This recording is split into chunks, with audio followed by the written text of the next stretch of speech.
Welcome him in. He comes and goes on a rainbow. He's the great Michael Snyder, everyone. Michael, hello, hello, hello. The red-headed stepchild, beaten and then finally shunted into the corner of the show, the very last minutes of the week. Thanks a million. Yeah, Amanda Aka. Come on, you should feel lucky that you're here. Yeah, believe me. I'm grateful that I'm here. You know, any day above ground, etc. I have to tell you, Mark. Earlier this week, Tuesday night, in San Francisco's Mission, I had the great pleasure of attending one of the two California Nuggets 50th anniversary concerts. They have been produced to honor the 50-year anniversary of the double album Nuggets set on Elektra, which was compiled by rock historian, musician, and Patti Smith group band leader Lenny Kaye back in the day. And it's basically artifacts of the psychedelic era, garage rock, proto-punk rock. And there were lots of wonderful and talented San Francisco musicians, a few people from Los Angeles, doing classics like 96 Tears by Question Mark and the Mysterians, sung by Little Roger Clark of Little Roger and the Goosebumps. He nearly broke down in the middle of 96 Tears. It was very, very moving. And Penelope Houston of the Avengers and a great solo artist did a number. Members of the San Jose-based Count Five, a few still surviving members did Psychotic Reaction. But I really wanted to tip my hat. Members of the Flamin' Groovies, Cyril Jordan, trading licks with Lenny Kaye on guitar during Gloria, the classic Shadows of Night song, where Lenny did a reading in the middle. It was like I went to a concert and a poetry slam broke out. It was really. But the last thing, the encore, Jello Biafra of the Dead Kennedys did Louie Louie, the Kingsman song, and he did the initial lyrics at first, and then he wrote and delivered hilarious and pointed lyrics about the crumbling of San Francisco's infrastructure, the corruption of the police and the DA's office, and a lovely attack on Mayor London Breed. And the place went wild. I had the best time. And I was just so happy. I had a good time at the Black Cat. Yeah. I don't know about you and whether or not you know who Raphael Sadiq and Dwayne Wiggins are. That's Mayor Breed, and she's always got the Tony people to support her. So despite the lashing out. I had a good time at the Black Cat. She did.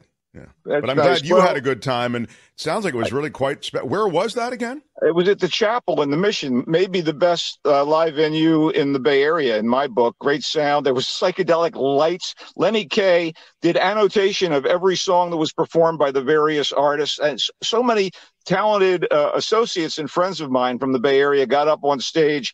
Buddy Love, the guys from the Psychotic Pineapple and the Rubinoos were in the backup band, along with Peter Case of the Plymouth Souls, did a version of Liar by the Knickerbockers, blew the roof off the place. It was a great night on any front. It was just great. I loved it. Wow. It was great. I loved it. That's terrific, Michael. Yeah, wow. I love to hear you so enthusiastic, and you get out there. You get out there in the music scene. You get there in the local culture. I love that, Michael Snyder. I'm amongst the people, Mark. And in fact, I ran into a Mark Thompson show listener who approached me and said, "Are you the Culture Blaster?" Apparently recognizing me from my avatar. Lovely woman. What? That is unreal.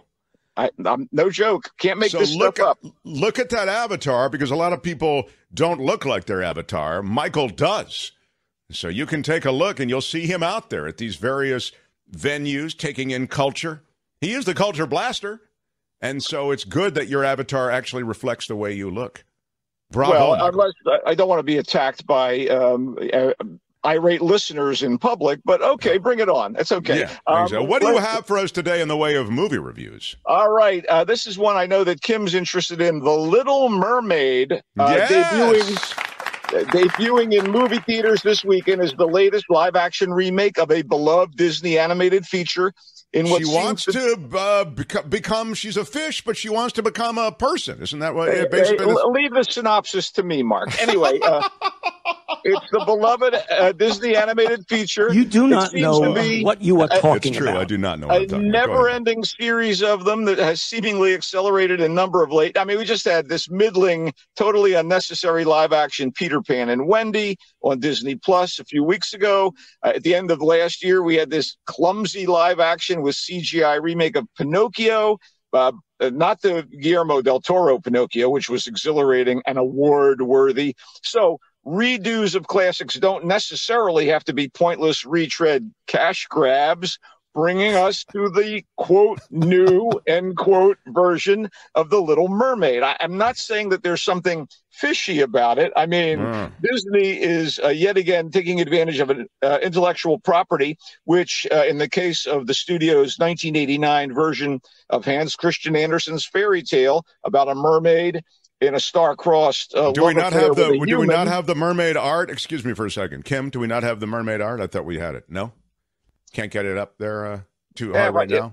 Yeah, anyway. Don't worry about it. Okay. In the 89 version, they brought together appealing animated characters, the adorable mermaid Ariel, her crustacean companion and guardian Sebastian, her finny friend Flounder, and the flamboyant tentacled villainous Ursula, and gave them snappy dialogue to speak and these lovely catchy show tunes to sing by composers Alan Menken and Howard Ashman. The result retold the story in kind of a fresh way, and now they've attempted to reproduce the magic using live actors on screen, enhanced by the latest achievements in computer animation, frankly dazzling, and the familiar songs Under the Sea, Kiss the Girl, and especially the gorgeous strains of Part of Your World. They still have the capacity to make people smile, hearts flutter, eyes moisten. The actors here do their best. Newcomer Halle Bailey has a winning smile and a beautiful soaring voice as Ariel, who sees and falls for bland but noble Prince Eric, heir to a mythical island kingdom that seems like a fantasy Jamaica, where the British colonial oppressors and Caribbean natives somehow live in harmony. I don't get it. Anyway, it's fitting that Eric is played by bland newcomer Jonah Hauer-King. Anyway, she's a mermaid. He's a land dweller, but she's willing to be a fish out of water because the heart wants what it wants. And, I don't know, mermaid empowerment. Anyway, Javier Bardem is Ariel's disapproving father, King Triton, Lord of the Ocean, and he brings his actorly gravitas and a kind of an underwater horn dog vibe to the party when we see he's fathered 7 mer daughters of various races. Presumably from across the 7 seas. It is a veritable United Mermaids of Benetton. I mean, I was like, wow. Yeah. The movie is nothing if not inclusive. So Melissa McCarthy is appropriately evil and over the top as billowing Ursula, who wants to steal her brother Triton's throne and is going to use Ariel to get power. Oakland's own Daveed Diggs of Hamilton and Snowpiercer is a delight as the voice of the beleaguered Sebastian, who, to be frank, is kind of a creepy-looking CGI crab, and Awkwafina, voicing Scuttle, the clueless, good-hearted seagull, steals every scene the bird is in. In fact, the high point of the movie is her rendition of a very funny rap song, newly written for the movie by Lin-Manuel Miranda, and it's a big but, all the dazzling advances in CGI, and you'll believe a girl with a realistic-looking fishtail can swim like crazy, and all the acting and comedic skills of the cast, the computer-generated settings, the directing flair of movie musical maven Rob Marshall can't elevate the pedestrian script by David McGee that adds little new to what was already wonderfully and movingly done in cartoon form. I guess the message of harmony and unity is a good one, especially in today's climate. Humans and sea creatures need to learn to live together like all of the many-hued residents of the island. Anyway, wow. I don't know. I mean, Kim, I think you and the fam will enjoy it when it comes to video, or if you decide to go to the theater. It's only in theaters right now, but I bet you it's destined for Disney Plus. But, there's not much new added to it other than, again, putting real humans in the middle of these CGI wonderlands. And its length is of concern, Michael. How long is it? Well, I'll be straight up with you, 2 hours and 15 minutes. And isn't that a little long for a Disney movie? Well, you got a lot of fish in the sea, buddy. Tom says maven is a ding word, and he also tells me beleaguered is a ding word. Okay. Did you like Robert De Niro's daddy, not so dearest in Meet the Parents? Well, I did like that. If you did, About My Father is Beat the Parents, as De Niro's hard-nosed Sicilian-born widower from Chicago faces off against his son's waspy potential in-laws on a July 4th weekend getaway to the rich folks' upscale Virginia estate. About My Father, I guess, is meant to be stand-up comedian Sebastian Maniscalco, his big movie breakthrough. I mean, he co-wrote the script, and he stars as Sebastian Maniscalco. Wait, is this biographical? No, this Sebastian is a successful hotel manager and the son of grumpy old working-class hairstylist Salvo. And the real Sebastian's greatest achievement here was to convince double Oscar winner De Niro to sink to sitcom depths once more, this time as Salvo, who likes Sebastian's fiancée Ellie, but is repulsed by the idea of his son marrying into her well-to-do, smug, and borderline bizarre family. Leslie Bibb is cute and bubbly as Ellie. David Raish and Kim Cattrall are exactly what you'd expect as Ellie's parents. And, of course, Ellie has to have two freaky, entitled brothers who are meant to be comedy gold. Nope.